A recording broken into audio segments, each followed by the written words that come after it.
Assalamualaikum warahmatullahi wabarakatuh.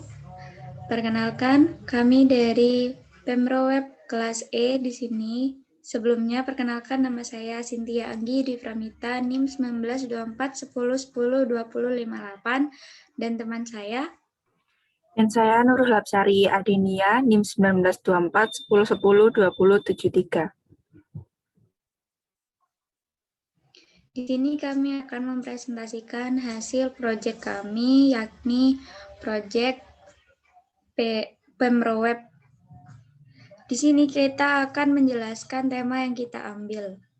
Untuk tema yang kita ambil adalah tema kota dan pemukiman yang berkelanjutan. Mengapa kami mengambil tema ini? Karena kami ingin mewujudkan target dari tema ini, yakni ingin menjamin akses bagi semua masyarakat di Indonesia untuk mewujudkan perumahan yang layak, aman, terjangkau, dan pelayanan dasar serta menata kawasan kumuh.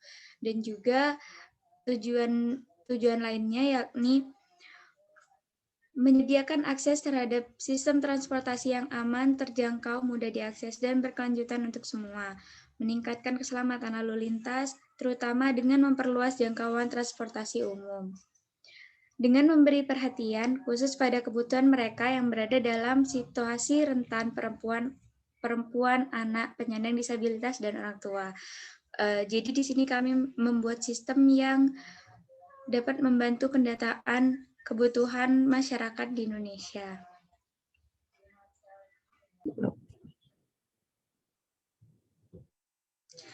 Jadi beginilah tampilan sistem yang kami buat. Untuk tampilan awal loginnya seperti ini. Di sini terdapat username dan password yang telah didaftarkan oleh admin. Mari kita coba untuk memasuki terlebih dahulu. Untuk melihat tampilan-tampilan yang telah kita buat. Dengan password. Oke, sign in. Login berhasil, muncul pop-up login berhasil. Nah, berikut tampilan pada dashboard kami. Secara singkatnya, tampilan survei desa seperti ini.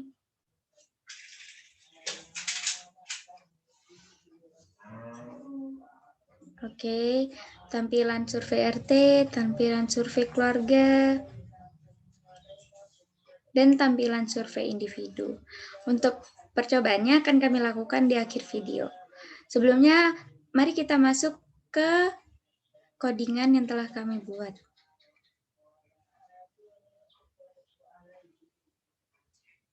Nah, berikut codingan yang telah kami buat. Di sini kita membedakan codingan kami menjadi 4 bagian. Yang pertama di sini ada aset yang berisi tentang aset-aset yang kita butuhkan seperti gambar, warna, dan lain-lain. Ada di aset CSS, icon, dan lain-lain. Nah, selanjutnya ada controller sebagai salah satu keharusan kita membuat controller, dan satu lagi membuat model. Dan untuk yang di luar ini merupakan codingan PHP yang telah kita buat. Selanjutnya saya selanjutnya untuk codingannya dan testingnya akan dicoba oleh teman saya Nurul Hapsari Adenia. Untuk waktu dan tempat saya persilahkan. Baik, jadi di sini saya akan menjelaskan tentang alur dari source code-nya sendiri. Nah, jadi seperti yang sudah dijelaskan oleh Mbak Cynthia Anggi, nah di sini untuk file yang pertama kali dibuka oleh sistemnya yaitu index.php. Nah, index.php ini adalah sebuah halaman login. Jadi user tidak bisa langsung masuk ke dashboard-nya atau ke homepage dari website-nya langsung, kecuali kalau dia sudah melakukan login. Nah, di sini untuk yang baris pertama, di sini ada tag PHP include controller /control.php. Nah, di sini maksudnya ketika file index ini dijalankan, maka file index ini akan memanggil file control.php yang ada di dalam folder controller. Nah, jadi kalau saya buka di sini,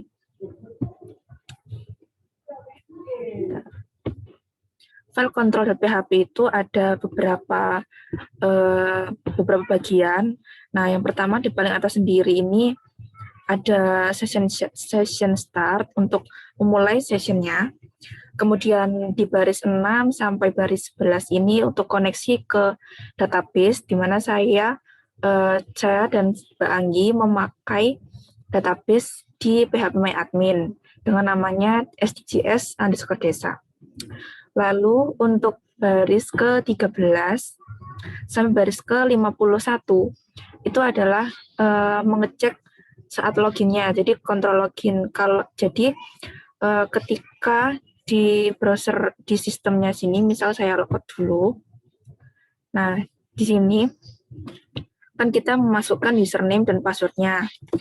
Lalu di bagian sini, di bagian baris 16 sampai baris 21 itu dicek apakah username dan password yang diinputkan oleh user itu sudah masuk di database-nya. Kalau sudah masuk, nah berarti sudah dilakukan pengecekan. Kalau sudah masuk nanti akan muncul alert itu login berhasil. Nah, login berhasil. Kalau misalnya passwordnya salah atau username-nya salah, maka akan memunculkan pop-up login gagal. Nah, jadi misal saya coba tidak usah login, tapi saya langsung masuk ke dashboard-nya.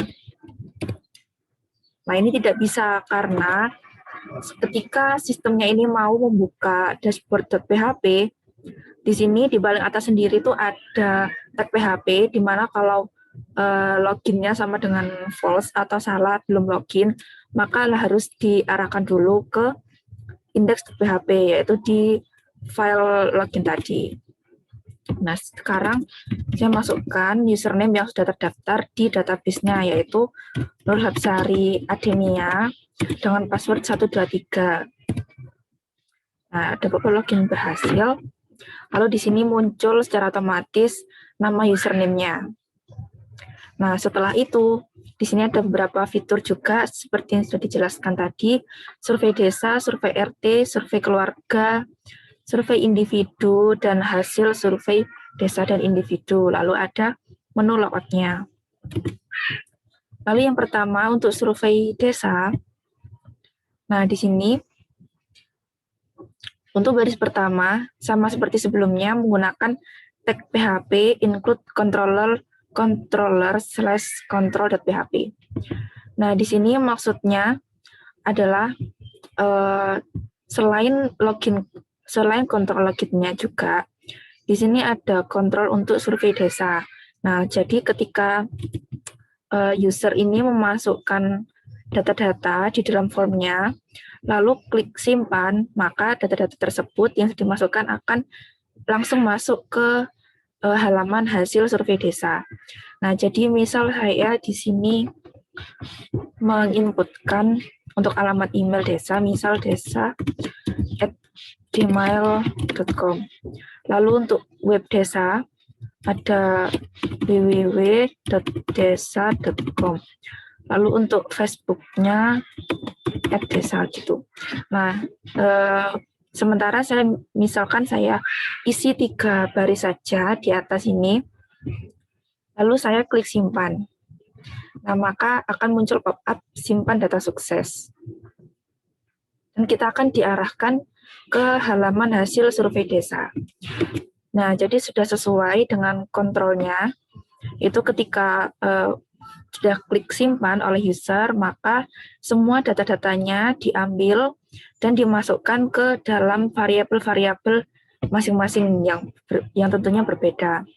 Lalu kita klik session-nya, kita masukkan session atau isi-isi dari form-form yang ada di survei desa. Nah, jadi kalau misal kita kembali di survei desa, di bagian formnya, nah di bagian formnya di sini misal email desa. Nah, di sini sudah ada name atau nama yang menjadi tanda untuk sessionnya ini bisa berjalan seperti itu. Nah, kemudian kalau sudah selesai dimasukkan ke halaman hasil survei desa, ini masih belum masuk ke database-nya. Jadi ini hanya tempat sementara untuk menampung formulir yang sudah diisi oleh user. Nah, kalau user ingin mengisi atau mengubah formulirnya lagi, maka tinggal klik ubah. Lalu misal saya klik upload. Nah, upload di sini akan memasukkan ke dalam database. Simpan data sukses. Nah, jadi saya akan cek di database-nya apakah sudah masuk di tabel survei desa. Nah, ini ternyata sudah masuk dengan email desa@gmail.com, webnya www.desa.com, dan Facebooknya @desa.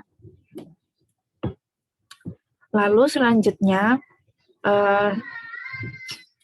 di survei RT, misal di survei RT itu source code-nya sama, hampir sama seperti tadi untuk pengisian form dan klik tombol simpan dan sebagainya. Nah, di sini kami memakai jenis form yang menggunakan tab seperti ini. Jadi user bisa mengisi formulirnya dengan bagian-bagian yang berbeda dan tidak membingungkan. Nah, misal saya ke survei individu atau survei keluarga dulu juga bisa, isinya hampir sama seperti survei RT. Nah, di survei individu, di sini saya juga hampir sama, tapi saya juga akan mencoba untuk memasukkan data-data individunya user. Misal nomor RT RW, di sini saya nomor RT 27 dengan RW 7. Nomor KK-nya misal 34, 10, dan NIK-nya seperti itu. Lalu saya klik simpan data sukses.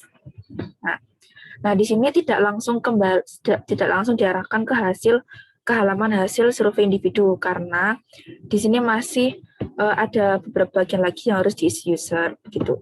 Nah, jadi kalau misalnya saya klik hasil survei individu, maka yang saya inputkan tadi sudah otomatis masuk ke dalam formulir ini.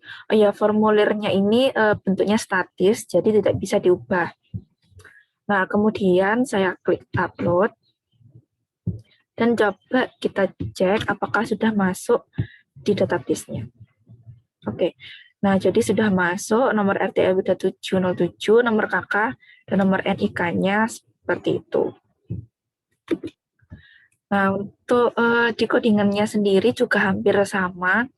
Seperti yang tadi, ada bagian-bagiannya yang berbeda di dalam file kontrol. Yang ini tadi survei desa. Lalu yang ini survei individu. Untuk jika user klik simpan, maka sessionnya akan memasukkan ke dalam formnya tadi. Terus di sini ada untuk yang survei desa tadi juga ada lagi bisa jika upload. Nah, upload ini untuk memasukkan ke database. Kalau yang atas tadi hanya sekedar simpan atau cuman menaruh hasil formnya tadi ke dalam halaman hasil survei. Gitu. Lalu ini tadi untuk memasukkan ke dalam database hasil survei individu.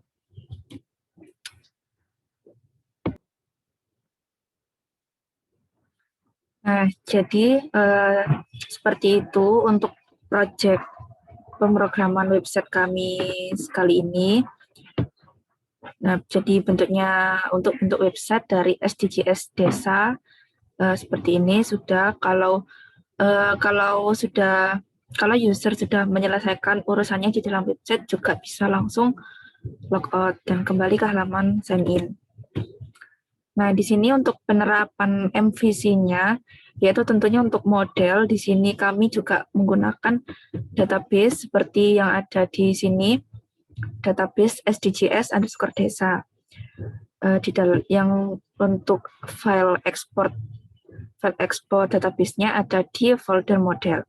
Lalu untuk C-nya kontrol, yaitu seperti yang sudah saya jelaskan tadi, kontrol ini semuanya isi filenya itu mengontrol hal-hal yang ada di website tadi seperti mengklik button simpan, klik button upload, maka semua yang terjadi itu dilaksanakan atau dikontrol di file control.php. Dan untuk menyambungkan database-nya juga pasti melalui control.php. Lalu untuk view-nya sendiri, view-nya ada di yang pertama pasti index.php untuk file utamanya, lalu dari index.php melalui controller bisa berpindah ke view dashboard jika sudah melakukan login. Nah, seperti itu. Dan itu juga berlaku untuk file-file lainnya seperti view survei desa, individu, survei keluarga, dan lainnya, hingga logout juga. Untuk file logout-nya sendiri, itu berarti kita membersihkan semua session-sessionnya atau semua data-data username dibersihkan, di reset ulang. Jadi ketika sudah masuk di halaman login, kita harus menginputkan username dan passwordnya lagi untuk bisa masuk ke halaman dashboard.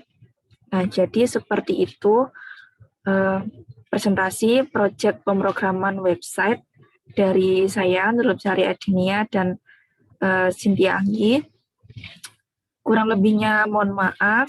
Kami akhiri. Wassalamualaikum warahmatullahi wabarakatuh. Yeay.